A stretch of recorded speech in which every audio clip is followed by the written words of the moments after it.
Sorry, हा vlog थोडा उशिरा येतो आहे. तर आज घरात सगळ्यांचा उपवास असल्यामुळे सगळ्यात अगोदर शेंगदाणे भाजून घेतले आणि त्यानंतर घरातली छोटी मोठी कामं छान सगळी आटपून घेतली आणि वटसावित्रीच्या पूजेसाठी छान सुंदर असे तयार झाले. तर आजचा लूक कसा वाटतोय नक्की कमेंट करून सांगा. आजचा दिवस प्रत्येक स्त्रीसाठी खास असतो. वटसावित्री हे व्रत पतीच्या दीर्घायुष्य, उत्तम आरोग्य आणि सुखी संसारासाठी श्रद्धेने केले जातं. सावित्रीने आपल्या धैर्य, बुद्धी आणि अढळ निष्ठेच्या बळावर सत्यवानाला यमराजांकडून परत मिळवले होते. म्हणून हे व्रत आजही भक्तिभावाने पाळलं जातं.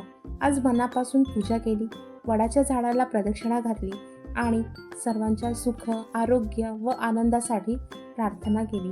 आपल्या संस्कृतीतील अशा सुंदर परंपरा जपताना मनाला एक वेगळंच समाधान आणि आनंद मिळून जातं.